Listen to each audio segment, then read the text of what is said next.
Bitcoin está basado exclusivamente en la confianza. Cualquiera que te diga que puede predecir cómo está Bitcoin en un año, o te está mintiendo o te está mintiendo. ¿Qué diferencias ves entre un trading manual o un análisis técnico de un trading cuantitativo? El análisis técnico es astrología. Es astrología, ¿no? Y funciona, porque como todo el mundo se la cree. La profecía autocumplida. Sí, la profecía autocumplida. ¿Qué consejo le darías o qué recomendación daríamos para aquellas personas que nos estén escuchando y que quieran dedicarse a eso, al trading cuantitativo? Hoy en día tienes a los mayores expertos de matemáticas y de finanzas en puñetero YouTube. Yo diría que una de las épocas más sencillas para triunfar y sobresalir por encima de los demás, porque la capacidad de concentración es tan última y absolutamente baja, ridícula, minúscula. Tú no tienes carrera universitaria, pero sin embargo estás en un fondo. ¿Cuánto gestionáis ahora mismo? Sí, debería decirlo. Más de 100 millones. Hola a todos, ¿cómo estáis? Volvemos con un episodio aquí en The Margin Call Podcast. En esta ocasión vamos a hablar con un trader cuantitativo, un quant trader que trabaja en un fondo de opciones, uno de los más grandes del mercado, concretamente cripto, de las criptomonedas, porque están especializados en la operativa de opciones con Bitcoin. Es decir, ya pues si ya el mercado de opciones es complicado, imaginar si encima son opciones con Bitcoin, así que va a ser una charla súper entretenida. Hemos estado hablando durante todo el podcast sobre estrategias de todo tipo, tanto de cómo actúan los creadores de mercado en el mercado de opciones o en el mercado de futuros, cómo ejecutar estrategias en el mercado de opciones, cómo lo hace un fondo cuantitativo que además veréis porque gestiona más de 9 cifras, es decir, centenares de millones. Así que lo que tiene que decir Roberto en este podcast, Roberto Arrojo, es espectacular porque el tío es una puta máquina. Así que lo vais a disfrutar mucho y sobre todo recordad que este podcast está patrocinado por The Trading Pit, que es una firma propietaria que os permite operar con capital de terceros, en este caso hasta $200.000 en CFDs o $150.000 en el mercado de futuros. Y bueno, es un capital que ya sabéis que poca gente tiene para poder hacer trading. Imaginaos siquiera el que lo tengas y tampoco lo usarías seguramente porque querrías comprarte tu casa o querrías hacer alguna inversión que sea más afín a un perfil de riesgo seguramente más conservador. Poca gente tiene acceso a un capital así.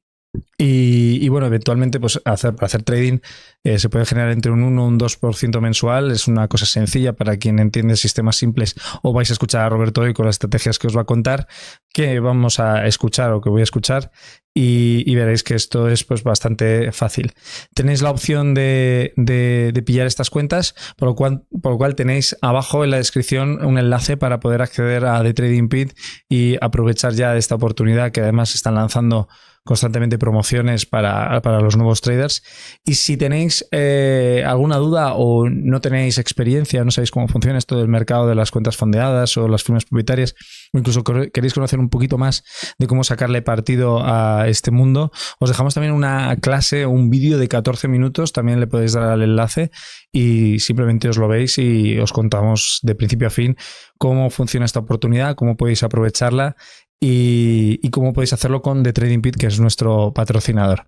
Empezamos con Roberto, espectacular, así que no os lo perdáis y quedaos hasta el final. Bienvenido, Roberto, un placer tenerte por aquí. Un placer estar aquí.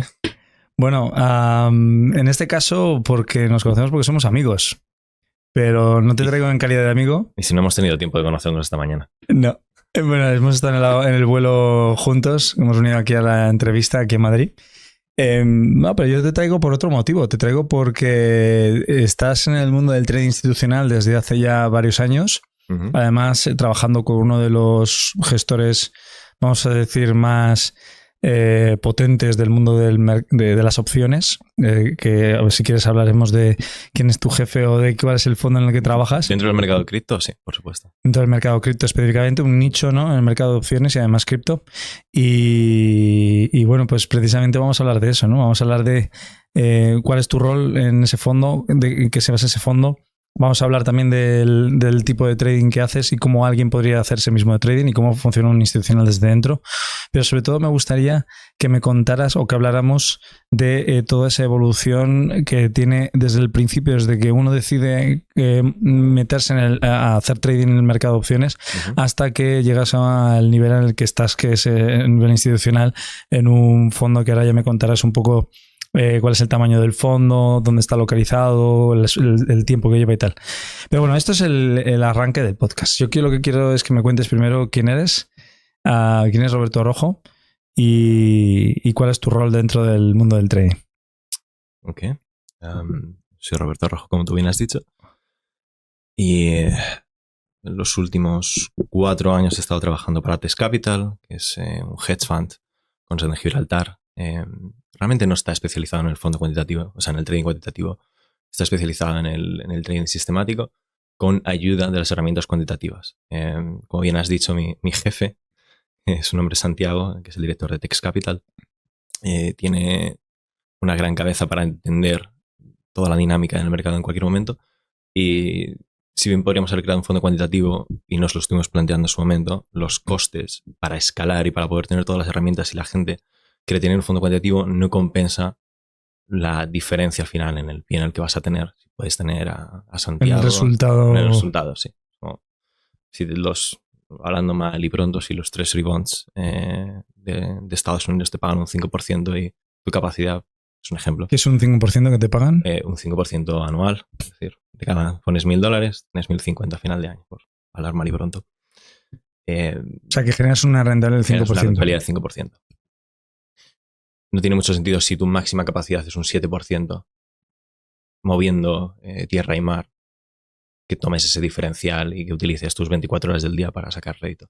Entonces, si Santiago es capaz de sacar una rentabilidad desde ya es un 20% anuales en cantidades muy grandes de ingentes de volumen, ¿para qué querríamos tener un fondo cuantitativo si solo son problemas? Vas a necesitar por lo menos 4 o 5 personas, vas a necesitar a alguien que esté encargado de ejecutar las señales en el mercado, otra persona que esté encargado de monitorearlo, otra persona que esté encargado de coger la data, transformarla, pasárselo a alguien como yo, que es un quant, básicamente coge las señales, las comprende, le da un sentido, decide realizar unas apuestas en favor o en contra del mercado y luego las lanza al que sería el sistema ejecutor. Sí, interesante. Ahora hablaremos un poco del proceso de un fondo de inversión que en este caso no es cuantitativo, pero que podría serlo, ¿no? ¿Cómo alguien se convierte en trader cuantitativo? Es decir, hemos entrevistado en este canal en este podcast a Sergi Sánchez de Sersan Sistemas, que es un trader algorítmico, y él a mucha honra dice, soy trader algorítmico, y lo hace muy bien, tiene un fondo de cerca de 6 millones. Quizás nada que ver con lo que tenéis vosotros, que ahora ya me contarás cuánto estáis gestionando vosotros, pero cómo alguien se convierte en trader cuantitativo que no algorítmico, entiendo, ¿no? ¿Cuál es la diferencia entre el algorítmico y el cuantitativo? Bueno, realmente es el set de herramientas. Normalmente en la industria se utiliza de manera relativamente intercambiable. No sé cómo sería exactamente la traducción a español. Pero la gente cuando suele hablar de trading cuantitativo suele hablar de trading algorítmico y viceversa. Realmente el trading algorítmico no es más que la parte de ejecución, es decir, el código puro que ejecuta ese sistema en los mercados. Esas reglas. Y luego normalmente también se suele denominar el trading algorítmico cuando esas reglas son unas heurísticas, básicamente unas reglas básicas, predefinidas. Tú que tienes muchos alumnos en tu academia, si el MACD está por encima de X valor, entramos, etc.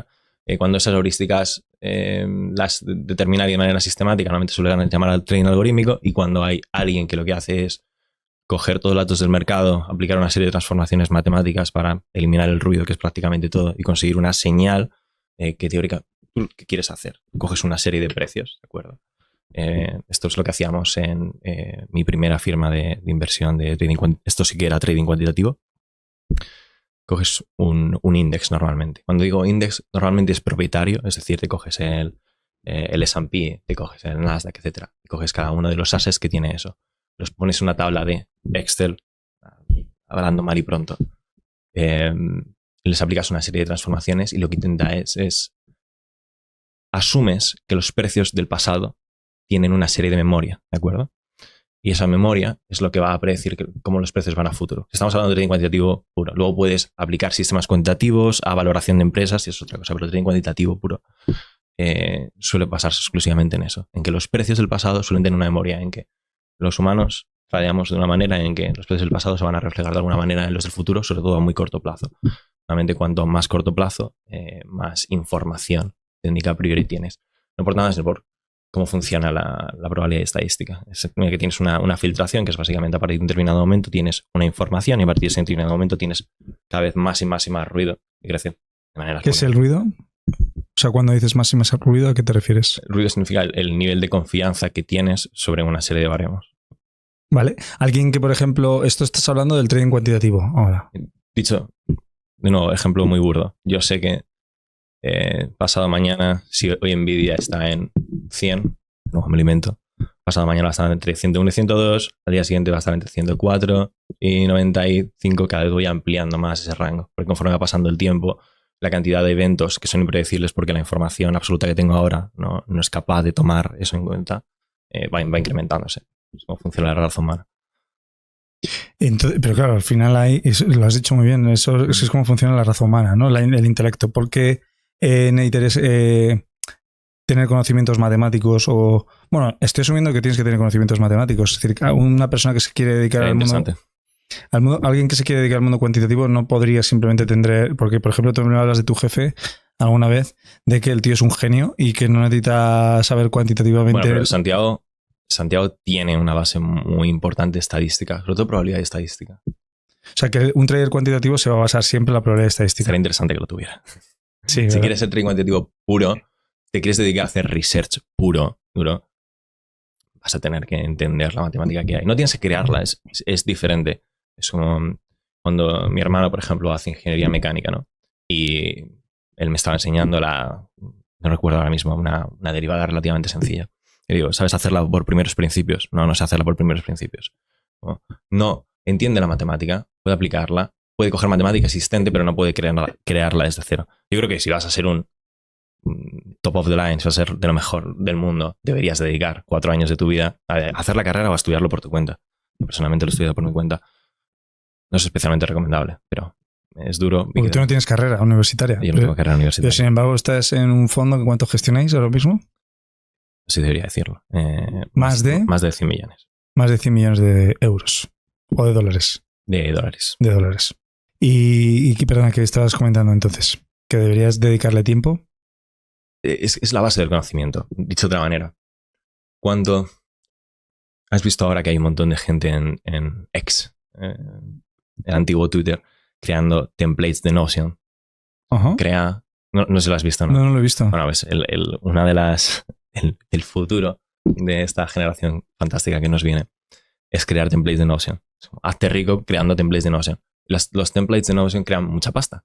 Sobre todo para el tío que los anuncia y te enseña cómo hacer templates de Notion. Ese gana una pasta absoluta. De hecho, hay templates de Notion que te enseñan cómo hacer templates de Notion. Eso es fantástico. Notion, que es una aplicación de Notion, notas, sí, ¿no? En Notion, se diría en español, no sé cómo se dice. Sí, no es para quien no sepa qué es Notion. Sí, yo sé que es Notion. No, es por eso, porque no sé cómo... Es como a veces estoy hablando en inglés y digo Wi-Fi, pero estoy hablando con familia y digo Wi-Fi. Entonces, aquí puedes hablar en inglés si quieres. Sí. Tenemos de Trading Pit, o sea, Trading imagínate, Pit. ya estamos hablando en inglés. Si quieres realmente ser bueno, yo creo que tienes que ser capaz no de utilizar exclusivamente los conocimientos de otro, sino de entender las bases fundamentales de lo que quieres crear, de manera que puedas avanzar. Fíjate qué detalle lo que acabas de decir, porque o sea, empiezo a ver empiezo a ver simetrías entre lo que es el trading cuantitativo, es decir, el concepto de lo que es necesito saber matemáticas para poder aprovechar ineficiencias del mercado. Sí. Ahora te preguntaré de todas formas cómo aproveches estas ineficiencias del mercado en el mercado de opciones, porque es un mercado súper interesante y a la par desconocido. Yo creo que en nuestra audiencia poca gente entiende cómo funcionan las opciones o creerán que son opciones vanilla, que es el 1-0, ¿no? El comprar o vender, cuando no funcionan así. Es un mercado súper interesante y que se puede ganar mucho dinero y como podéis ver, pues pero tenemos... ¿sabes que más que ganar mucho dinero, sabes qué se puede hacer? ¿Qué se puede hacer? Perder mucho dinero. También. buen detalle. Bueno, ahora nos hablarás de eso.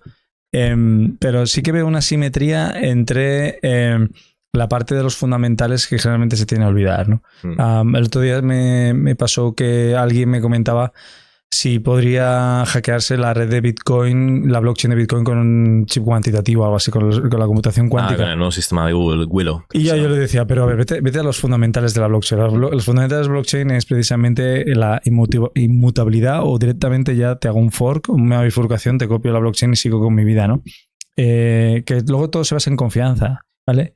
Pero realmente, es decir, si tú entiendes los fundamentales de algo, pues que generalmente suele ser lo más menospreciado o más infravalorado, ¿no? A la hora de ejecutar o tomar decisiones de índole financiera. Pues bueno, me ha llamado la atención cuando has dicho, si tienes muy claros los fundamentales a nivel matemático para poder ejecutar una derivada que no sé cuál es la aplicación. Es un ejemplo burdo, pero realmente aplicado cualquier cosa. Medicina. Quieres entender el sistema cardiovascular, tienes que saber cómo funciona la difusión, la conductividad, y a partir de ahí entender el primer principio es el intercambio gaseoso por difusión. Y todo el sistema cardiovascular se basa en ello, en crear un sistema específico que es el pulmonar, en el que se pueda generar esa difusión. Tengo curiosidad porque siempre hablamos de que para empezar en este mundo hay que formarse, pero tú no tienes carrera universitaria y sin embargo estás en un fondo que gestiona más de 100 millones, además como quant trader, como trader cuantitativo. Me gustaría que me contaras también cuál es el proceso de un trader cuantitativo dentro de un fondo, cómo ha ido evolucionando incluso esa adaptación de las estrategias, porque entiendo que se explotan ineficiencias, pero me gustaría entender si son ineficiencias que se pueden explotar a corto, medio o largo plazo. Pero bueno, antes de nada, a nivel de formación, alguien que te esté escuchando y que diga, joder, qué interesante, este chaval se nota que entiende lo que dice, pero sin embargo no tiene estudios, entonces ¿cómo se ha formado? ¿Cómo has conseguido llegar al nivel que estás ahora? Vas a Amazon, compras un libro y lo lees. Y luego te compras otro y te lo vuelves a leer. Y luego te compras otro. Y te lees muchos. Realmente es mentira, no te lo lees, lo entiendes. El proceso de leer libros es complejo. Tienes varios tipos de libros. Leer y entender y aplicar. Me gustan especialmente aquellos que tienen problemas relativamente complejos que no están solucionados. Entonces, y que aglutinan una serie de eventos, una serie de información que necesitas en carácter retrospectivo para poder atacar el problema que tengas ahora, ¿no? Necesitas A, B y C para poder hacer D. Y si no lo entiendes, no vas a poder resolver el problema. Entonces, es una manera de autotestar. No se la recomienda a mucha gente. Yo personalmente... ¿Y tú te formas y cómo convences a tu empleador de que te contrate en un fondo? Bueno, la primera vez con Text Capital fue distinto porque yo había aplicado mis conocimientos en Causality Group, que es el primer fondo cuantitativo en el que entré. Entonces, como se conocían ambos fundadores, digamos que... ¿En Causality Group cómo entraste? ¿Cómo fue? Vale, te voy a contar. Causality Group estaba haciendo un máster de inteligencia artificial aplicado a finanzas sin carrera, porque había aplicado a BME, a bolsas y mercados financieros. Pasé el test técnico, pero no pasé había otros que aplicaron también, y a nivel perfil psicológico cuadraban más. No nos metemos al tema. El plan es que varias personas de ese grupo del máster aplicado a mercados financieros fueron a una conferencia en el cual el principal conferenciante era Mark, que es el director de Causality Group. Creo que sigue siendo director de Causality Group. Hace un año que no hablo con él. Y hablé con él específicamente, le dije, oye, quiero dedicarme a esto en el futuro. Yo sé que quiero dedicarme a esto. Me gusta, me apasiona. Y creo que tengo la capacidad, quizás claramente en términos de carrera no, pero creo que tengo la capacidad de demostrar que puedo. Y Mark por aquel entonces tenía una metodología en la que, evidentemente, si no sabes programar y no tienes muy idea de lo que estás hablando, te van a sacar rápido.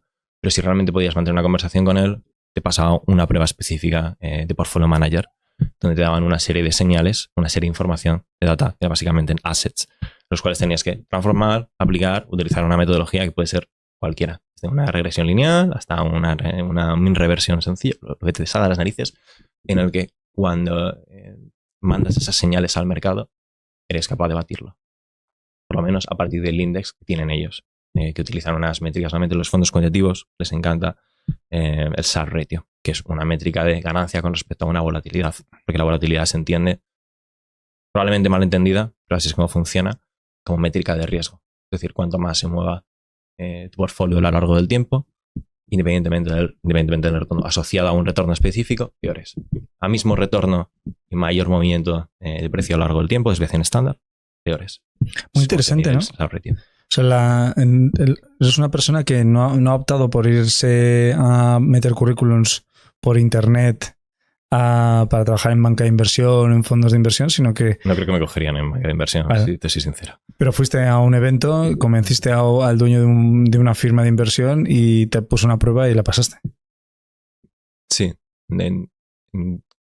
en la capacidad de una conversación en la que es una persona inteligente, él puede entender mis necesidades, yo las suyas, y encaja dentro de una empresa, es mucho más sencillo que una corporación grande que tiene unos sistemas de HR cerrados. Por suerte, en general, los fondos de inversión no suelen ser grandes, quitando BlackRock, quitando Point72, quitando todos los mega hedge funds. Que es en lo que se fijan muchos de los que quieren dedicarse. Hay un montón de firmas con 20, 30, 100, 200, 500 millones manejados por dos personas reales. Y luego a lo mejor subcontratan a la parte financiera, para que se a los contables y a la parte de abogados. Pero le iban 2 personas. Y conozco a patadas fondos así. Ese tipo de fondos, si eres Nosotros en Bitoken somos 2 personas. Por eso te digo. Los hedge funds van más a... Los hedge funds grandes van más a... Hay 2 tipos, ¿no? Tenemos a Renaissance, a Simons, que tiene claramente un perfil. Renaissance es de este hombre, ¿no? El mejor trader de la historia. Matemático, sí. Jim Simons. Jim Simons. Es un perfil específico. Tengo una rentabilidad tan extraordinariamente alta, estratosférica, que puedo pedir lo que quiera. Iba a decir que hay 1 y 1 millón, pero solo está él en ese nivel. Es decir, porque ese hombre era trader cuantitativo. Sí. Y es el mejor trader de la historia. Es con la mayor rentabilidad. Descubrieron luego varias de sus estrategias y eran estúpidamente sencillas. Pero si vas acumulando muchas estrategias estúpidamente sencillas, ¿cuál es el problema? Normalmente de cualquier estrategia en general, pero especialmente de las cuantitativas. Tienes 2. El primero, que normalmente la liquidez no suele ser muy grande. El segundo, que... ¿Por qué no es muy grande la liquidez? Porque normalmente están basadas en datos. Y si tú tienes los datos, los tienen todos. Comprendo. Y es una cuestión de quién entra antes. Efectivamente. Y normalmente no siempre es winner takes all, porque tienes un montón de métricas de riesgo, como la ejecución es extraordinariamente importante. Entonces, normalmente el trading cuantitativo suele utilizar más volumen que otra cosa. Pero luego, sin embargo, Santiago, en general, iba a decir Santiago, pero pongamos un ejemplo grande. Es el general partner de Tex Capital, ¿no? El socio principal. Sí. Película y libro, The Big Short. Sí, sé quién es. No, pero quiero hablar específicamente de la persona, cuyo nombre no puedo acordarme en estos momentos. A mí también se me ha olvidado, pero sabemos quién es. Sabemos quién es. El protagonista de la gran apuesta. El que toca los tambores. Sí. No me puedo creer. Me acordaré a lo largo del capítulo, no te preocupes. A ver, he dormido 3 horas. Creo que tengo justificación. Sí. Tú no has dormido mucho más. Sí. Él hace apuestas extraordinariamente grandes, analizando cantidades ingentes de datos, pero específicamente hacia un conocimiento que es adquirido de él. Y normalmente el trading cuantitativo no va por esa vía. No, por regla general puedes tener... Pero porque es más value, yo creo, ¿no? Al final es un... Sí, efectivamente. Pero luego él utilizaba métricas cuantitativas para saber exactamente el sizing de las apuestas, etcétera. Pero la búsqueda específica de información... Luego tienes otros fondos que utilizan hasta imágenes satelitales específicas, pero... Michael Burry. Yeah. ¿Hasta dónde quieres llegar? De nuevo, puedes utilizar imágenes satelitales, coger toda la instrumentación de data, utilizar taxonomías, ponerte con expertos y son sistemas cuantitativos, pero el trading cuantitativo, como se entiende voy a analizar solamente este mega set de datos, voy a extraer un análisis específico, el clásico, el más sencillo, el más vanilla, que es el que realmente yo hacía en Causality Group, es normalmente con información basada en precios pasados. Que funciona. No te vas a hacer extremadamente millonario, pero funciona. ¿Cómo se diferencia eso del trading algorítmico entonces? Porque... Cuando dices trading algorítmico, lo que dices realmente son las herramientas, es decir, el C++ que está corriendo por detrás, cogiendo las órdenes de un lado y pasándoselos a otro. Eso es trading algorítmico. Trading algorítmico significa que no hay humano presionando el botón. Eso es trading algorítmico. O sea que cuando hablamos de trading algorítmico, por ejemplo, se confunde con realmente trading cuantitativo. Yo siempre había pensado que el cuantitativo era explotar una ineficiencia del mercado. El cuantitativo. Cualquier trading, ¿no? Si no estás haciendo el pan con unas hostias. No, porque te iba a decir, ¿qué diferencias ves entre un trading manual o un análisis técnico de un trading cuantitativo? Que un análisis técnico es astrología. Es astrología, ¿no? Funciona, porque como todo el mundo se la cree, esto es como... La profecía autocumplida. Sí, la profecía autocumplida. Efectivamente. Al final, yo lo he visto funcionar, que es lo que más me destruye mentalmente. He visto a Santiago trazar las líneas. Él lo utiliza como no basa su es como referencia, ¿no? Es una referencia. No basa su crítica, su actuación y en su metodología, pero lo toma como referencia. Si vas en contra de tantos elementos, te vas a quemar. Lo utiliza simplemente un canario en la mina, si lo quieres ver así. Realmente es su cabeza la que produce automáticamente los algoritmos de vamos a hacer esto. Y a partir de ella podemos meter herramientas cuantitativas para optimizarlo, porque un humano tiene la capacidad que tiene. Antes de que continúes con el episodio, quiero hablarte de nuestro patrocinador, de TradingPeat. Es una prop trader que te ofrece operar en multiactivos y está enfocada en que tú como trader puedas descubrir y potenciar tu talento sin necesidad de sentir esa presión de arriesgar tus propios ahorros. Puedes operar todos los mercados que quieras, el mercado de futuros, forex, acciones o criptomonedas, y además utilizando plataformas de última generación. Piensa que con The Trading Pit puedes tener un crecimiento sostenible donde pasas una evaluación y luego te premian con cuentas que probablemente no seas capaz tú de ahorrar, quedándote el 80% de los beneficios. Los desafíos que tienes en The Trading Pit son con capital virtual, pero estarás operando en un mercado real y por tanto si generas beneficios, los pagos van a ser reales. Así que nunca has tenido antes esta oportunidad tan accesible para poder desarrollar tu carrera como trader. Tienes desafíos desde $99 que te dan acceso a cuentas de $10.000 hasta $250.000, por tanto puedes elegir la gama que tú quieras. Te recomiendo que accedas a la web de TradingPeat, te dejamos el enlace en la descripción para conseguir más información. Y cuando cambias a Tex Capital, ¿por qué te fichan en Tex Capital? Es una buena pregunta. Porque necesitaban a un trader cuantitativo. O sea que realmente...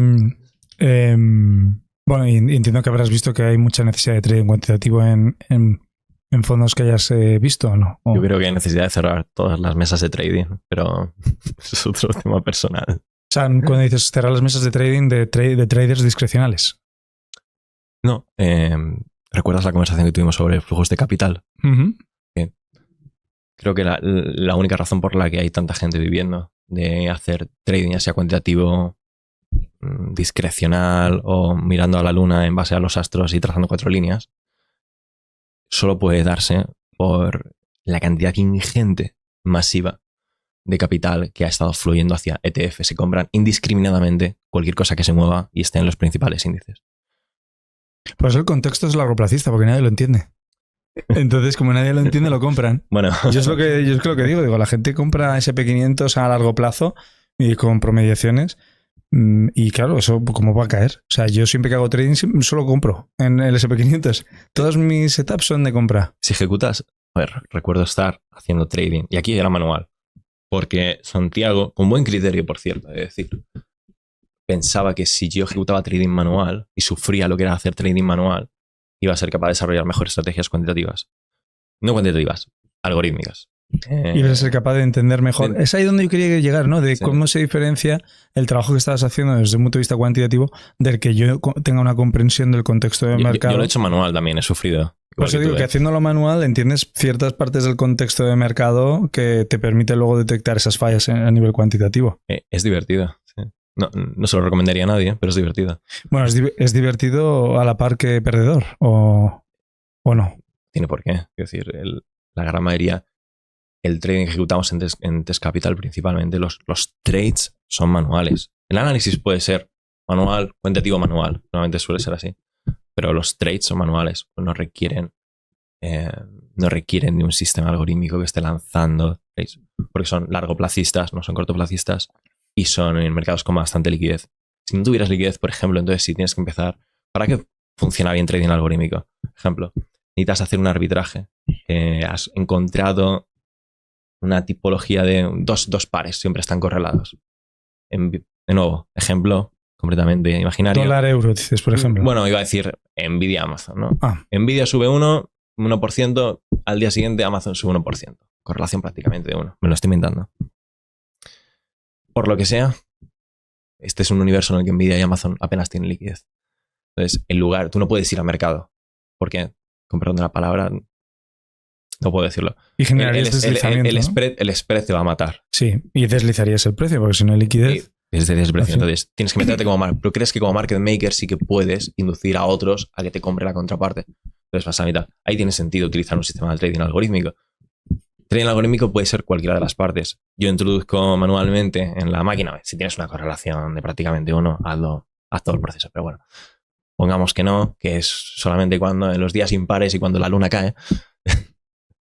Y entonces te da pereza. La luna llena La cae. luna llena, cuando la luna llena y el lobo aúlla. Eso es un sistema de hay gente que opera eso. Lunas llenas. Y tomas por imitar la acción del tigre. Como Shakespeare. Tienes que ejecutar el trade.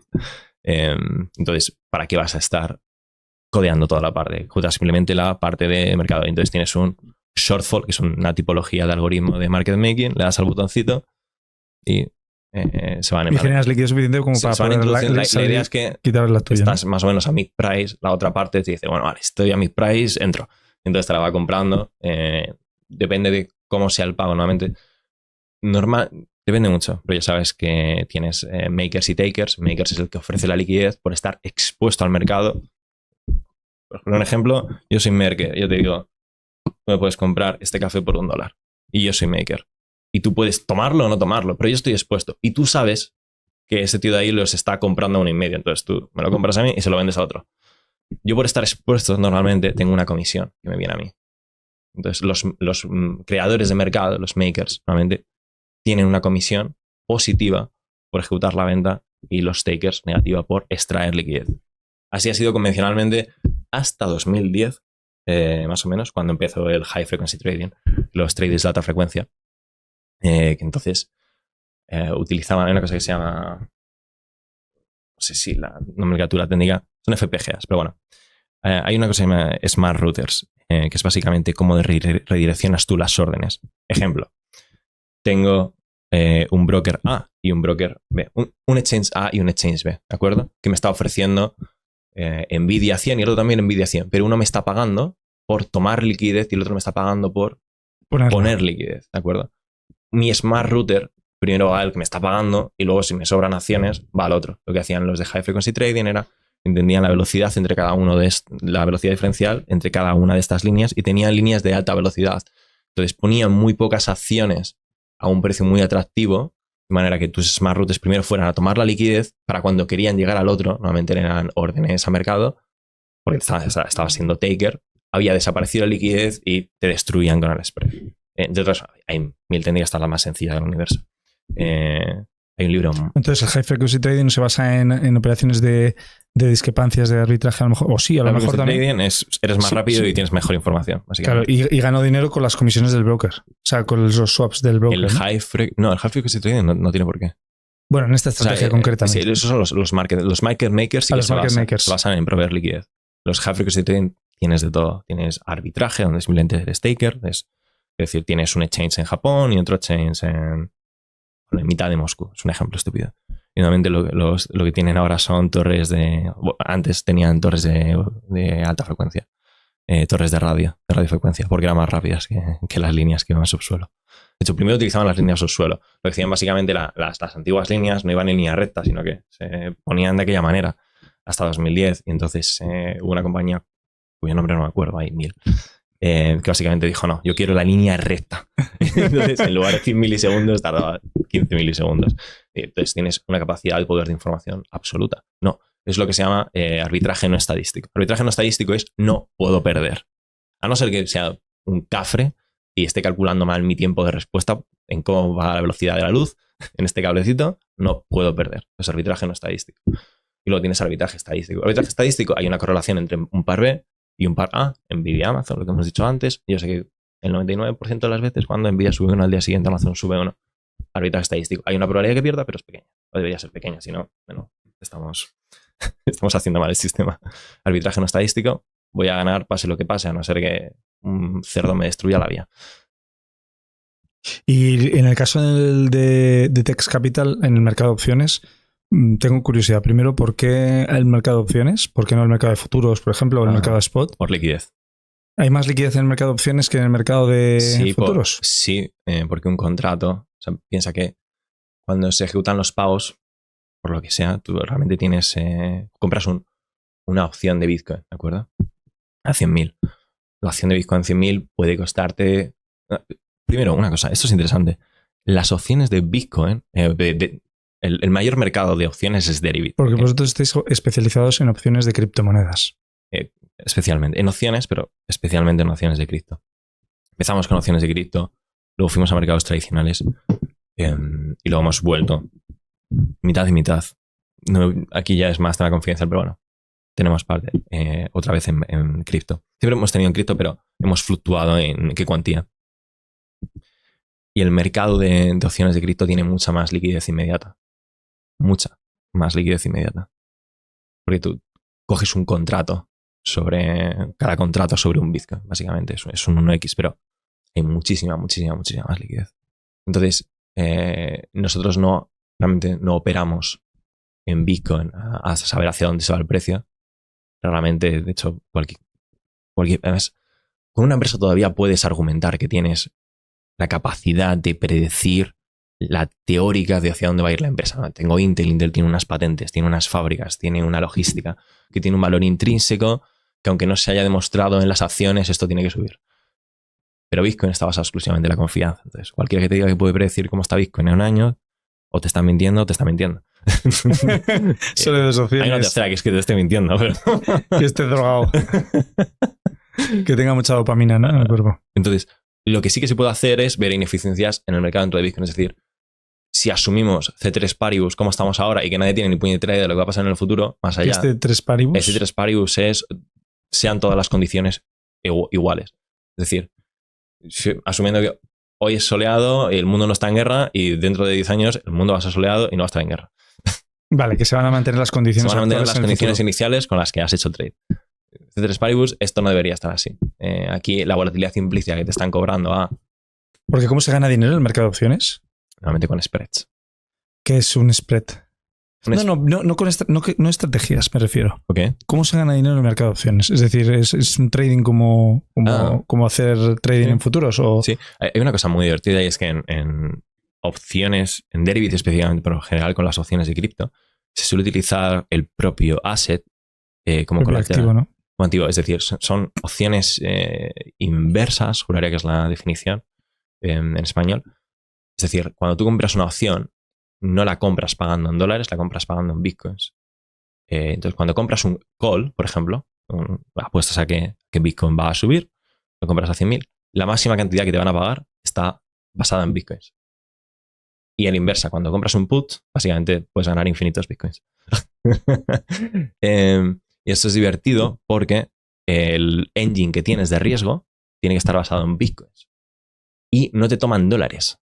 Entonces tú puedes hacer una cosa que es tradear el futuro. Es decir, puedes, si tú estás short futuro, entonces los movimientos de Bitcoin teóricamente no te afectan. Pero es otra cosa que tienes que tener en cuenta del engine. Y luego el futuro no tiene apenas liquidez en comparación.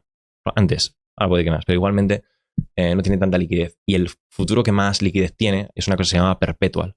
Y el perpetual es muy divertido. Lo que tiene es que en función de cómo está el perpetual, que es un futuro, digamos... ¿Perpetuo? Sí. Que no tiene fecha de expiración. No tiene fecha de expiración. Y los pagos se realizan en función de cómo está el futuro, el precio de spot y cómo está el precio de futuro. Hay una forma matemática muy sencilla, que cuanto más spread haya, más pago hay de los tenedores en short a los tenedores en long o viceversa, en función de... En el mercado de opciones. En el mercado de futuros. En el mercado de futuros. Okay. Pero sí, que se va reequilibrando. Sí, ¿no? Sí, esa es una estrategia, ¿no? Pero ese pago... Tú puedes comprar spot y vender a futuro y si los que están en venta están cobrando pueden ganar dinero de ahí, ¿no? Eso es divertido, que ese interés se recalcula constantemente. Y no recuerdo cuándo. Cada 8 horas. En los exchanges, al menos de criptomonedas, cada 8 horas. Me estoy confundiendo ahora porque tenemos varios exchanges y algunos exchanges propios. Y dependiendo de cuál sea, cambia, ¿no? Pero ponle que es cada 6, cada 8 horas, ejecuta el pago. Pero digamos que es una PR, básicamente. Es como un swap. Es una rentabilidad. Es como un swap, si lo quieres ver así. Es una especie de swap. ¿Qué es un swap?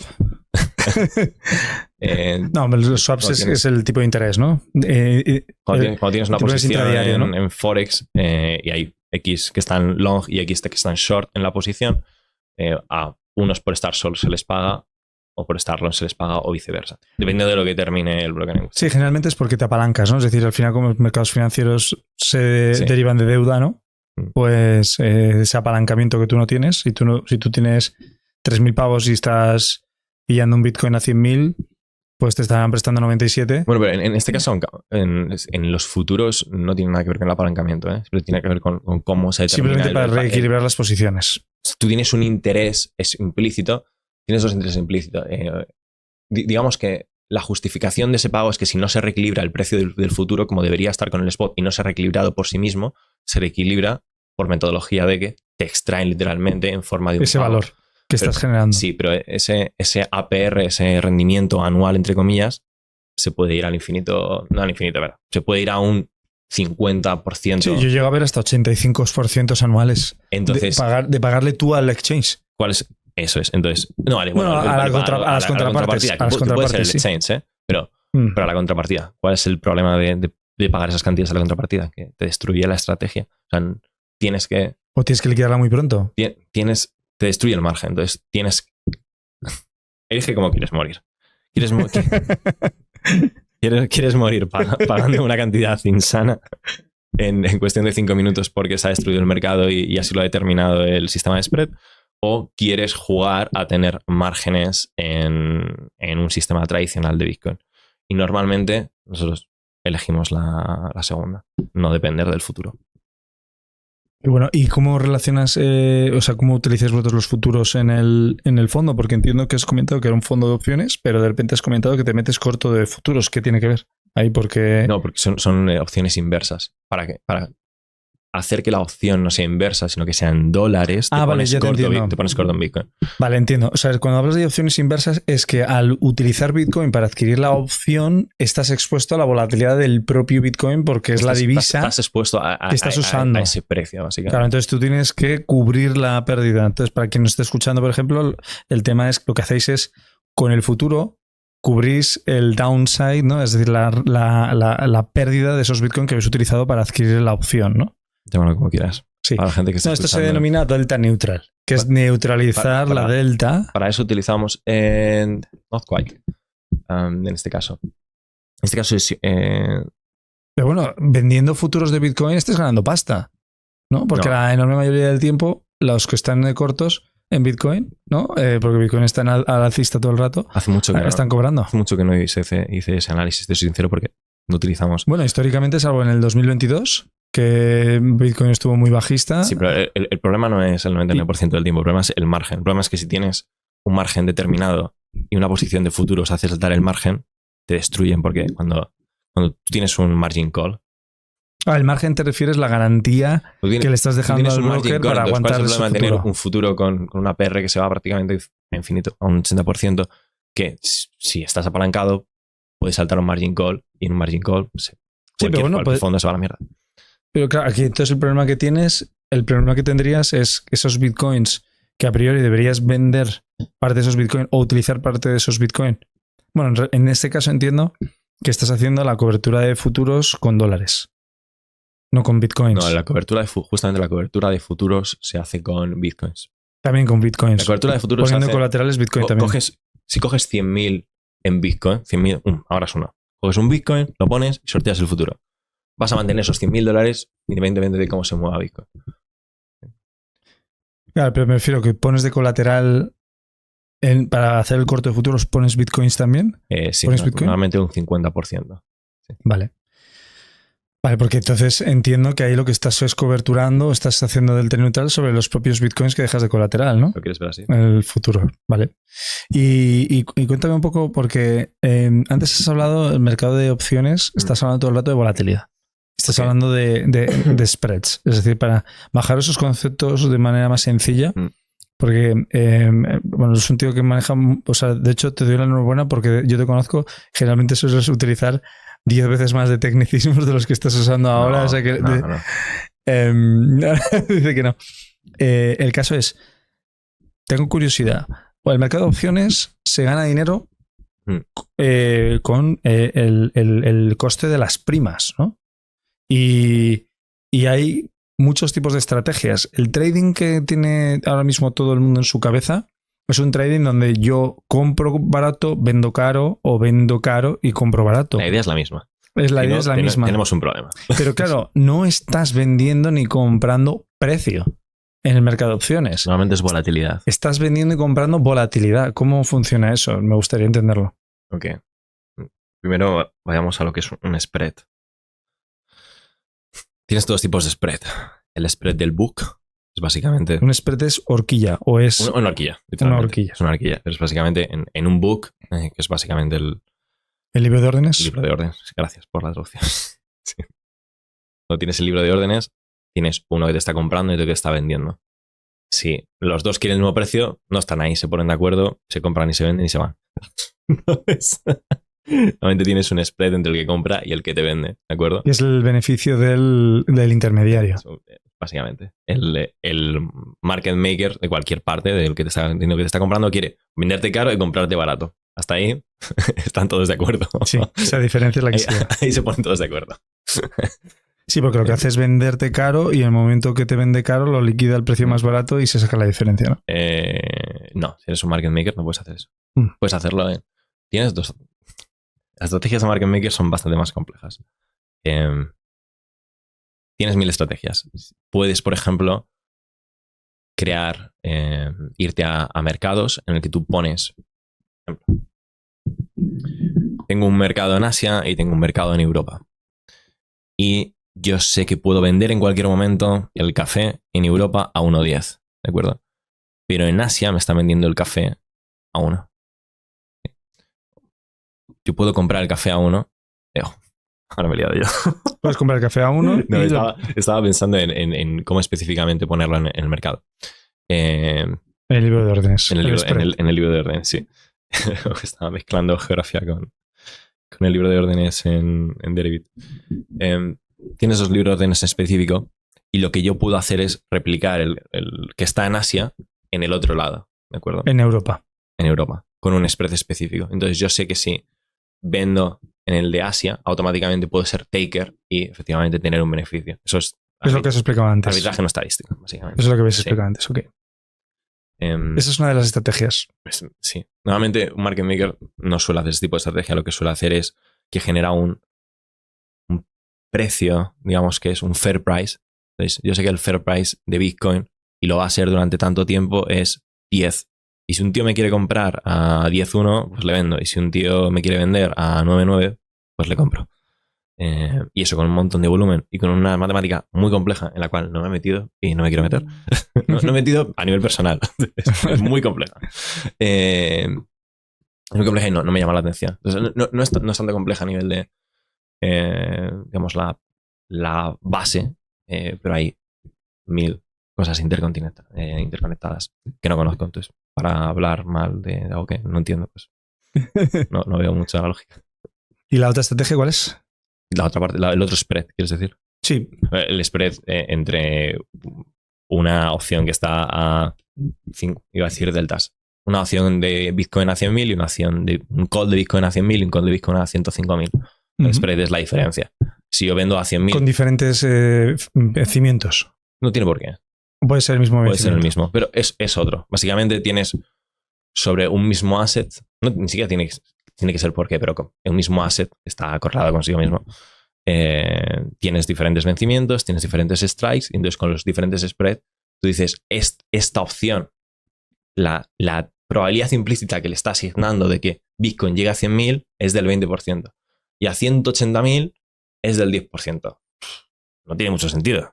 O sea, no me cuadra. No me cuadra, puede ser matemáticamente, que puede no cuadrar, por cómo normalmente se distribuye una curva de volatilidad, o puede ser que no te cuadre a nivel mental de yo, por ejemplo. ¿Cómo me pueden pagar a mí por una volatilidad del 10%? ¿Cómo puedes? No, una volatilidad del 180%. No volatilidad, probabilidad implícita de que exista. Tienes una volatilidad. De que ocurra esa volatilidad. De que ocurra. La volatilidad lo que te dice es la probabilidad implícita de que esa opción vaya a estar, de que te vaya a pagar. Es curioso, perdón, pero que hablemos de que la volatilidad es riesgo y que todo se habla fatal y tal, y sin embargo el mercado de opciones es maravilloso. Cuanta más volatilidad haya, mejor, ¿no? Si las vendes, sí. Sí. Si las vendes y no se cumple esa volatilidad, sí. Sí. Si no tienes un problema. Y perdón, me estabas contando entonces que ves esas disonancias. No, si tienes literalmente es una disonancia, que en el caso de Santiago es cognitiva. En el caso mío es estadística. En el caso de Santiago es cognitiva. Cognitiva porque el tío lo ve, ¿no? Sí, tiene un sexto sentido. No tiene sentido. Sí. llámalo sexto sentido, llámalo, si conduces cars desde que tienes 3 años, eres capaz de conducirlos mejor que nadie cuando tienes 27. Claro que sí. Sí, vamos, que ya te has visto un montón. Te has visto muchísimos. Sí. Aquí vemos a la parte de experiencia, ¿no? De que Eso también es extremadamente importante. Sí, para tener cierta garantía de éxito en este mercado, el mundo de la inversión, da lo mismo el producto que elijas, por muy complejo que sea. Al final necesitas práctica, formación y experiencia. Sí. Con menos dinero te diría que algo menos, pero cuanto más pasta haya, porque el problema cuando hay mucha, yo lo he visto. Y lo he visto probablemente en momentos en las que la catástrofe era mucho menor de lo que ha sido para Santiago, para cualquier otro trader que haya estado en el 2010, en el 2016, en el 2008, 2007, 2006, la .com. Pon aquí tu catástrofe que pasa cada 5 años, la que más te guste. Me da igual. Pero yo he visto como el precio cae a lo bestia, que un 10, un 15%, y no hay liquidez. O sea, se vacía el order book. Puede ser por varias razones. Puede ser porque salen los market makers, sobre todo. O se satura el broker, tío. Porque cuando todo el mundo está vendiendo, eso nos ha pasado, se satura el broker. El broker no le da a la máquina. O sea, no escala, tiene unos servidores específicos que tienen una función, está preparado para eso, todo el mundo quiere vender y peta. Porque tienes la conjunción entre muchos sistemas algorítmicos y muchos sistemas humanos y luego sus propios sistemas de riesgo. Porque ellos al final asumen una parte por ti. Tú tienes una cuenta de margen. Si esa cuenta de margen sale, tienes que salir a vender. Que a la vez triggera otras cuentas de margen, que a la vez triggera otras cuentas de margen, and so on. Sí, que básicamente es para cubrir esa pérdida, esa garantía que has dejado, ese margen que has dejado se tiene que liquidar para que el broker no entre en quiebra. Esa es la idea. Eso es lo que le pasó a los brokers en Suiza, cuando se liberó la cotización del franco suizo, se devaluó una barbaridad y quebró a muchos brokers porque no tenían... no había márgenes, no dejaban garantías los traders dentro del broker y cuando estaban a deber los traders se hicieron los locos y aquí no te he visto. Es la asunción. La asunción, la teoría, la hipótesis. Sí, la presunción, el prior que tienes es que el broker va a ser capaz de eliminar la posición. O sea, tú tienes, por ejemplo, un stop loss, que seguro que tus oyentes lo han escuchado 1000 veces. Yo tengo un stop loss en 50 y el precio está en 60. Si el precio baja de 60 a 50, salta mi stop loss y vendo la posición. Pues estoy long. Ya, ¿y si no hay mercado? Que puede ser que nadie te quiera comprar. Eso en el mercado de opciones pasa mucho. Sí. Sobre todo en cripto también. Bueno, en el mercado de opciones también os ha pasado a vosotros. En el mercado de opciones pasa mucho en las super out of the money. Vale, ¿qué significa out of the money? Out of the money significa dos cosas. Uno, apalancamiento a la bestia, porque la probabilidad implícita es extremadamente... Básicamente, el apalancamiento en opciones es el valor partido de la probabilidad implícita que tiene el valor de la opción. De la opción. Entre la probabilidad implícita que tiene de salir a éxito. Entonces, si tú te vas a Bitcoin a 1.000.000, el apalancamiento que tienes es... Entonces... la liquidez normalmente está distribuida en forma normal, en la campana de Gauss de toda la vida. Y donde más normalmente capacidad tienes es en at the money, es decir, alrededor del precio. Sí, o sea, para que la audiencia lo entienda, entiendo que es que el activo que es Bitcoin, en este caso, si tienes Bitcoin a 100.000, las opciones más fáciles de tradear, es decir, donde vas a tener mucha liquidez y no vas a tener problema en liquidez una posición grande, es en calls y puts alrededor de 100.000. Sí, o sea, es decir, el precio de ejercicio de la opción es el mismo o muy cercano al precio de mercado del activo subyacente. Normalmente ligeramente por encima o por debajo, dependiendo si es puts y calls. O sea, si Bitcoin está a 100.000, normalmente la de 101.000 es la que más liquidez va a tener. Vale, ¿y cómo se cuantifica la volatilidad en el mercado de opciones? Porque claro, o sea, me refiero, cuantifica en el sentido de, se llaman primas, ¿no? Es decir, son primas que... Es una prima de riesgo, si lo quieres decir así. O sea, realmente sois una aseguradora de nosotros, Bitcoins, ¿no? Porque espero que no. Realmente lo que estáis haciendo es ¿Contra qué asset? Operar, ¿Contra qué asset? Contra vosotros sois la aseguradora, ¿vale? Y luego hay unos por ahí que se están vendiendo las opciones, ¿no? Bueno, vosotros sois los vendedores de opciones. Claro, por ejemplo, una idea para hacer trading en el mercado de opciones, fuera dejando de lado toda la parte de de spread, ¿no? Que has comentado. Una idea que es muy interesante es que a quien le interesa el mundo de las opciones, hay muchas formas, ¿no?, de ganar dinero, como por ejemplo la depreciación. De nuevo, quiero reiterar que es más fácil perder que ganar. Vale. Lo que no está asociado con ningún tipo de... O sea, todo trading conlleva riesgos, por supuesto, y además el mercado de opciones no es sencillo. Es especialmente complejo porque no es lineal y a los seres humanos nos cuesta mucho entender el concepto de no linealidad. Dicho de otra manera, puedes estar ganando 1 millón y palmarlo todo en cuestión de segundos, aunque el precio no se mueva. Es lo más loco. Tú tienes una posición. El precio no se mueve y aún así puedes ganar pasta. Puedes ganar mucha perder pasta. mucha. Te pondré un ejemplo. ¿Cómo puede pasar eso? Te pondré un ejemplo. El ejemplo es imaginario en cuanto al escenario, pero la que ha pasado y que nos ha pasado es real. Tú estás vendiendo... Bitcoin está a 100.000. Tú estás vendiendo opciones a 105.000. La volatilidad implícita, el precio de la acción está basado en base a la volatilidad implícita. A la volatilidad que se espera. A la volatilidad Bitcoin. Que se espera que ese activo, en este caso Bitcoin, tenga en un periodo determinado de tiempo a expiration, básicamente. Todo es teórico y todo está basado en especulaciones. ¿Y cuál es la mejor forma de calcular la volatilidad? La que esté en ese momento, que es el consenso público. Tú vendes a volatilidad de 30, ¿de acuerdo? Un 30%. Es decir, se espera que la reacción estándar del activo durante X periodo de tiempo anualizado sea un 30%. ¿De acuerdo? Si por lo que sea hay una bomba en un sitio que no debería, a Donald Trump le apetece reclamar que va a crear el Bitcoin T, que va a estar basado en el US dólar, en el petróleo, en el oro, en China, en el renminbi. Va a coger también a India, a Pakistán porque se hacen amigos. Y se acabó el BRICS. Y se acabó el BRICS. No, también se puede coger a Brasil. Brasil y México entra. No hay problema. Y se montan un Bitcoin secundario porque la BTC a lo mejor luego no lo hace. Pero la probabilidad de que exista ya no es cero. Entonces, ahora la probabilidad de que Bitcoin se vaya a 0 a 1000, a 0 a 1 millón, en función de si sale bien o si a lo mejor dice que el Bitcoin puede o no estar respaldado, esta es más divertida. El Bitcoin T puede o no estar respaldado por Bitcoin. Entonces, claro, que el gobierno de Estados Unidos vaya a insuflar cantidades ingentes de dinero a Bitcoin, te cambia la panacea. O sea, la coyuntura no tiene nada que ver. La volatilidad implícita, el precio puede que no se mueva nada. Puede que la esperanza matemática del precio sea la misma, porque no lo tienes claro. Pero la probabilidad de que se mueva a lo bestia en una u otra dirección es enorme. Con la volatilidad implícita se va a ir a 90 o a 100. Y si tú has vendido a 30, por lo tanto, la opción tenía un precio de acuerdo a una volatilidad implícita de 30. Y que es bajo.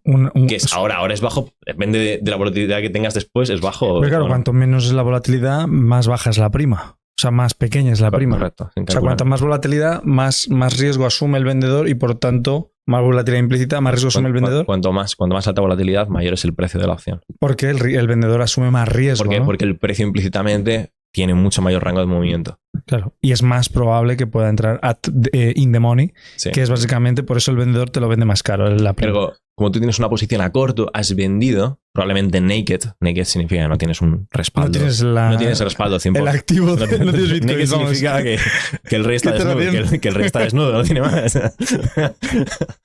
¿Qué vas a, en pelotas. Te van a hacer una llamada y vas a abrir la cuenta y dices, pues mira, Bitcoin, lo que es Bitcoin lo tengo. Sí. Lo que es Fartcoin. Pero tengo a cambio una shitcoin que te puedo dar. Claro, no. Tengo Doge, tengo PP. Te puedo dar Dogecoin si quieres. ¿Quieres de otro? Tengo mucho. Entonces, claro, ahí sube la volatilidad implícita y ¿qué pasa? La implícita y tienes una pérdida acorde a literalmente el diferencial entre la venta, el precio que tuviera la venta y el precio de la opción que tiene ahora. Claro, es decir, para bajarlo a tierra, al subir la volatilidad esperada, el riesgo es mayor para el vendedor, por tanto, no te va a vender la opción al precio al que te la vendió cuando estaba al 30% de volatilidad esperada, sino que te la va a vender ahora mucho más cara.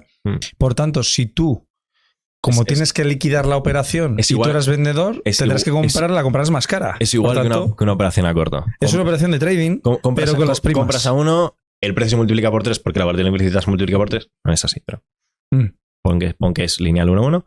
se multiplica por 3, pues la volatilidad se multiplica por 3 y ahora tienes la pérdida equivalente a la diferencia entre el precio inicial de venta y el precio al que deberías poder comprarla ahora. Y el precio no se ha movido, el precio de Bitcoin, pero la volatilidad implícita sí. Y a mí me parece muy interesante porque hay el índice, el Standard Poor's 500, ya que seguramente todo el mundo lo conoce. Pues pasa lo mismo en el SP. Tienen un indicador que se llama el VIX, ¿no? Y el VIX es súper conocido porque se considera como el indicador del miedo, pero realmente no es el indicador del miedo, es el indicador de volatilidad implícita. El indicador de volatilidad implícita. Del SP500. Porque claro, es curioso, cuando el SP500 como contextualmente, y de lo que hablabas antes, ¿no? Los ETFs al final llevan a comprar, no sé, como la divulgación de compra de ETFs a largo plazo, eso lleva siempre a la compra.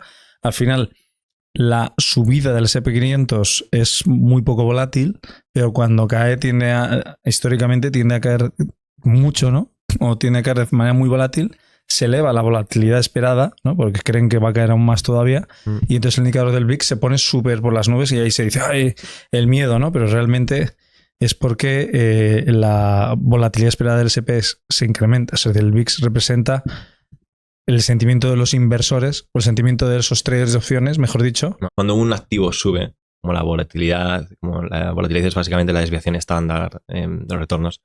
Sobre la media. O sea, sobre el promedio, ¿no? Que la media no está estacionaria. Conforme va aumentando el numerador, pues, el denominador, pues la volatilidad va bajando. Conforme va subiendo el activo. Básicamente es por eso. Porque él está representada sobre el propio activo en términos de porcentaje. Y cuéntame un poco, porque hay una forma también de ganar el mercado de opciones en el cual simplemente dejas pasar el tiempo, ¿no? Es decir, si pasan, por ejemplo... Esto es interesante, ¿no? Porque además me gustaría que me contaras, no exactamente cómo lo hacéis en el fondo, pero sí cuál es la mejor forma, a lo mejor, de gestionar el riesgo ante este tipo de eventos. Estamos hablando de que si yo me meto en el mercado de opciones y quiero aprender a operar opciones y no me apetece hacer trading, no quiero estar expuesto a la volatilidad implícita, hay un momento en el que la volatilidad implícita tiende a cero cuando cuando la opción va a expirar, va a finalizar, ¿no? Cuando se tiene que ya ejecutar. Cuando no tiene tiempo para moverse, no tiene tiempo para moverse. Claro, por eso se espera ya con un cero, pero ahí es genial, porque tú sabes que a vencimiento vas a ganar siempre dinero. Da lo mismo cuando vendas. Pero el pricing de la opción es la volatilidad implícita. Cuanto más tiempo quede para expiration, pero luego es el diferencial. O sea, en el momento cero es el diferencial entre el precio spot y el strike. Bueno, pero ahí es ya, pero la volatilidad esperada es la diferencia entre el precio al que está cotizando. Precio, cuando la volatilidad es cero, es decir, cuando tienes expiration, el precio de la opción es la diferencia entre el spot y el strike. Pero que es la misma. No. Tú tienes Bitcoin a 100.000 y el call lo tienes a 105. Perdón, vale. a 95. ¿De acuerdo? Vale. Cuando queda tiempo, tienes dos tipos de valor añadido. Tienes el strike.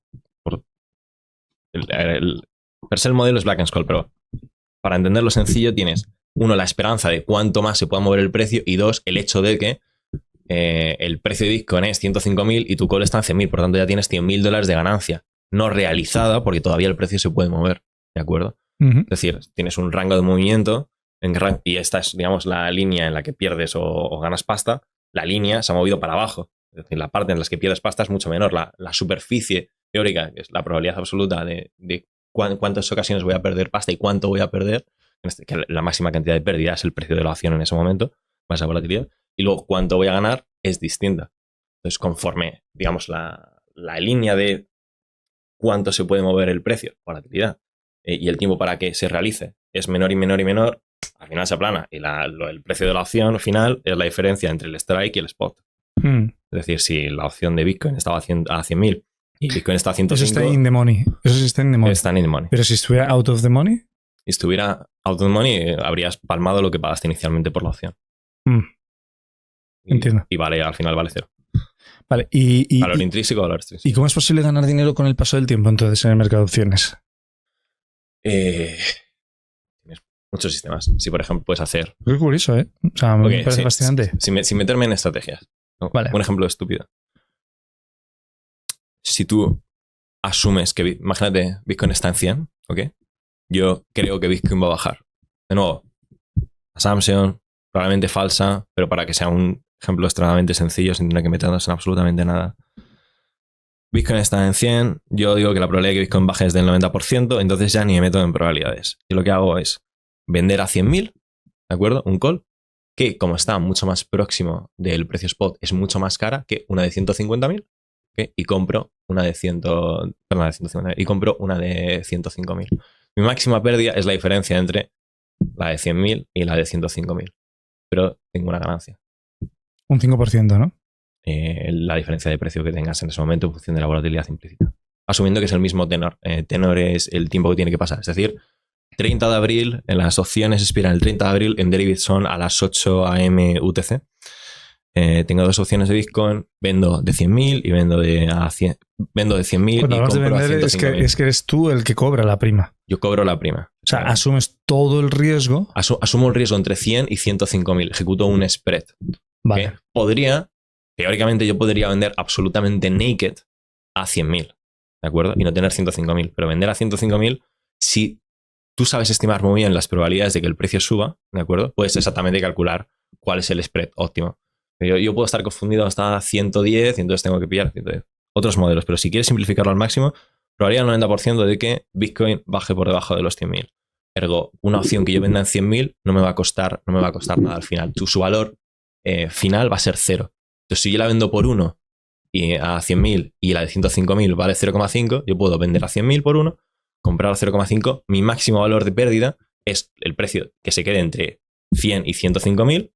Si sube por encima de 105.000, mi valor de pérdida son $5.000. Y si está por debajo, es el diferencial. Esto solo se puede hacer en el mercado de opciones, ¿no? Teóricamente, una opción se puede replicar. Teóricamente. Claro. ¿A qué te refieres con que se puede replicar? Si tienes futuros sin el spot, teóricamente puedes replicarlo. Una opción. Y te iba a preguntar, ¿os llegasteis a mover el mercado del Standard & Poor's 500 al S&P 500 también? Sí, ahí es donde, hice trading manual en Derivit, en Derivit, otras plataformas, pero en Derivit, pero el trading heavy fue en S&P. Trading heavy de verdad, ese fue muy duro. ¿Y por qué fue muy duro? Porque alguien, por ejemplo, que nos esté escuchando, que le apetezca aprender a invertir en opciones del S&P 500. Fue muy duro porque nosotros teníamos una cosa, una estrategia. La estrategia es buena y funcionaba. Pero había un factor para el que ni Santiago ni yo, o ni yo ni Santiago, tuvimos en consideración, que es el factor humano. Por suerte, teníamos limitaciones y la cantidad de máxima de dinero que podíamos perder era un experimento. Y no fue grande, no afectó al fondo ni nada del estilo, pero es un momento en el que si no hubiéramos puesto esas medidas de riesgo, que también nos impedían generar rendimiento, no era una prueba. Pero básicamente teníamos una cosa que se llamaba superficies de volatilidad, de expectancia positiva, en el que cuando tú tienes una estructura compleja de opciones, no tienes una media, sino tienes 3, 4, 5 diferentes tenors, diferentes expirations complejo, tienes la forma que va tomando, digamos, el precio en función de cuál sea su valor, es distinto. Es decir, ponerlo de otra manera. Imagínate, el Bitcoin está a 100.000 y tienes una superficie específica en la que si Bitcoin está a 108 y se queda en 108, la manera en que se revalorizan esas opciones crece a un ritmo distinto entre las que están más lejos y las que están más cerca, a un tenor y a otro, a un Stark y a otro. Entonces creces, tu P&L value, tu cuenta de valor crece por la diferencia de revalorización de las opciones. Y eso es lo que teníamos. Hay dos problemas con eso. El primero es que la volatilidad cambie de manera abrupta. Por algún evento, como puede ser, por ejemplo, Elon Musk. Por Elon Musk o porque cambie de manera relativamente constante. Y incremente de manera constante durante 5 días, en el cual no te permite salir de la posición a ganancia y tienes que decidir entre si te quedas o no te quedas. Entonces tienes que hacer cálculos, normalmente no te sale rentable. O que luego el precio se va a la mierda o se va volando. O sea, el problema es que justamente los eventos de mayor riesgo son los que no podíamos cubrir prácticamente de ninguna manera. Porque en esos eventos no vamos a tener liquidez para poder liquidar la posición. Entonces lo hicimos con muy poco dinero, entre comillas. Poco dinero para lo que es el tamaño del fondo. Para poder manejar la pérdida en el caso de que sucediera y para ver si era factible. ¿Cuántas personas necesitaríamos? ¿Cómo de automatizable era? creamos llamamos dashboard, básicamente es un dashboard riesgo, replicábamos el riesgo que tenía el broker, exactamente, digamos, puedes generar una posición visual de cómo esas opciones van perdiendo o ganando valor a lo largo del tiempo y en función del strike, del spot final que tenga, cuánto has ganado y cuánto has perdido, ¿no? Una cuenta de resultados. Y cómo se va desarrollando, cuáles son las Greeks. Backtestings, ¿no? O sea, bueno, forward testings en este caso, ¿no? Porque al final estás probando. Sí, forward testing. Entonces lo que hicimos es replicar eso. De manera que al final luego lo que tenías era un sistema cuantitativo en el que dabas un botón y optimizaba esa posición. Te lanzaba las posiciones automáticas. La parte cuantitativa la usabais para la parte monetaria, de gestión monetaria. Para optimizar. Atiendo unos assumptions que es cómo se va... Si la teoría dice que el precio no se va a ver de esta barrera, estas opciones van a ganar mucho valor en periodos intermedios, aunque el precio fin... Si las dejas expirar, vas a perder pasta. Pero si las vendes a medio camino, por cómo se revalorizan las acciones, vas a ganar dinero. ¿Sí? Entonces, bajo esa assumption, el sistema crea la superficie que te da, sin que te vaya a romper absolutamente todo el portfolio, como se te mueve un poquito la volatilidad, te da aquella superficie que te da un mayor beneficio. Esa es la optimización que hacíamos cuantitativa, ¿no? Le das un botón, te sacaba las opciones y luego las tradeamos manualmente por la liquidez que había, básicamente. Porque vosotros veíais cuál era la profundidad del libro de órdenes. ¿Podría ser algorítmico? Podría ser algorítmico. ¿Tenía sentido? No hacíamos tantos trades como para que... No somos tantos en el fondo, somos muy pocos. Al final no hace falta, no es necesario. Es decir, más coste para los inversores, más coste estructural, no tiene sentido. Si quisiéramos ser un fondo cuantitativo, hubiéramos sido un fondo cuantitativo. Y hay una especialización en el mercado de opciones de Bitcoin que... haciendo un poco acopio de otros invitados, ¿no? Hablando de la especialización a la hora de montar tu propio fondo y generar rentabilidad para tus inversores. Ser tu propio jefe. El ser... Bueno, no porque los inversores son tus jefes, entre comillas, ¿no? Casi. Todo el mundo tiene un jefe. Sí, todo el mundo tiene un jefe. Pero sí, es decir, al final la especialización y el conocer muy bien el producto que estás invirtiendo es fundamental, ¿no? Y tener la pasión por ello. Te iba a preguntar, para ir finalizando, ¿qué consejo le darías o qué recomendación daríamos para aquellas personas que nos estén escuchando y que quieran dedicarse a esto, al trading cuantitativo, que quieran especializarse o meterse a trabajar en un fondo de inversión de estos que has comentado antes, que tienen de 30 a 500 millones y que son unos pocos? Que experimenten. Es súper sencillo obtener información hoy en día. Que sean emprendedores. No necesariamente, o sea, emprendedores en lo que monten una empresa, sino que... Nunca he dicho montar una empresa. Tienes Quantopian, por ejemplo, ¿no? Tienes Quantopian, tienes 1000 sistemas, 1000 libros. No voy a ser yo quien haga... quien sea la de la piratería y que la promueva, pero si no tienes pasta, utiliza los libros que están ahí. Cuando tengas dinero, págalos. Es decir, llámase libros, llámase cursos, tienes también en internet. O sea, aprende de gente buena. Hay gente. Hoy en día tienes a los mayores expertos de matemáticas y de finanzas en puñetero YouTube. No, hoy en día, quiero decir, yo tengo 27 años.